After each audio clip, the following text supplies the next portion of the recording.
भुसावळ येथील ख्रिस्ती बांधव बगणी church, father saint Paul church, CNI व अलायन्स मराठी चर्च भुसावळ यांच्या वतीने पहलगाम येथे पर्यटकांवर केलेल्या भ्याड हल्ल्याच्या निषेधार्थ तीव्र निषेध व्यक्त करून प्रांताधिकारी जितेंद्र पाटील यांना निवेदन देण्यात आले।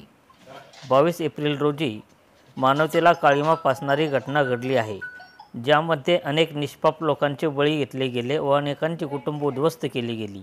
या घटनेचा आम्ही तीव्र निषेध व्यक्त करतो।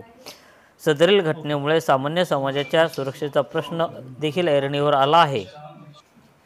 अशा विकृत मानसिकतेच्या व सैतानी कृत्य करणाऱ्यांना जबर शासन करण्यात यावे अशी मागणी ख्रिस्ती समाज बांधवांनी निवेदनामध्ये केली आहे। संघर्ष न्यूज माझाकरिता मी सुनील आराक, भुसावळ।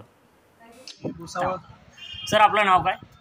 माझं नाव reverend Kishor Ashok Gaikwad, saint Paul church CNI Bhusawal आणि माझे सहकारी reverend Swapnil Peter Nashikkar, alliance post office Marathi church, दोन्ही चर्चच्या वतीनं या ठिकाणी आम्ही 22 एप्रिल रोजी पहलगाम या ठिकाणी जो भ्याड हल्ला झाला त्याचा आम्ही जाहीर निषेध करतो आणि जे मारेकरी आहेत त्यांना कठोर शासन व्हावं अशी मागणी या प्रसंगी आम्ही साच्या वतीनं करतो आणि जे लोक विक्टिम आहेत त्यांना न्याय मिळावा अशी देखील या प्रसंगी आम्ही यांनी निषेधाच्या प्रसंगी आम्ही या ठिकाणी ठेवतो आहोत।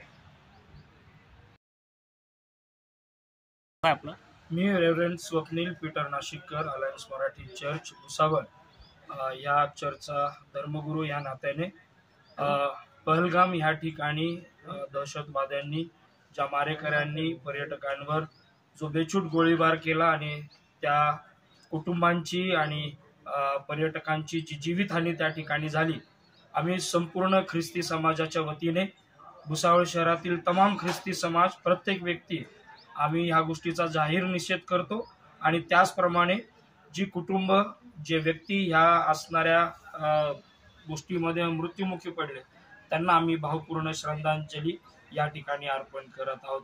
परमेश्वर त्यांचं सांत्वन करो आणि त्यांच्या कुटुंबियांचं सुद्धा सांत्वन करो, हीच ईश्वरचरणी आमची प्रार्थना आहे। धन्यवाद। जी घटना या ठिकाणी झाली ती घृणास्पद होती आणि त्याच्या निषेधार्थ आम्ही प्रांत साहेबांना आज ह्या ठिकाणी निवेदन देण्यासाठी या ठिकाणी एकत्रित झालो आहोत। जे मारेकरी आहेत त्यांना शासनाने कठोरातली कठोर कारवाई त्या ठिकाणी करावी अशी विनंती आम्ही सन्माननीय प्रांत साहेबांना निवेदनाद्वारे त्या ठिकाणी कळवलेली आहे।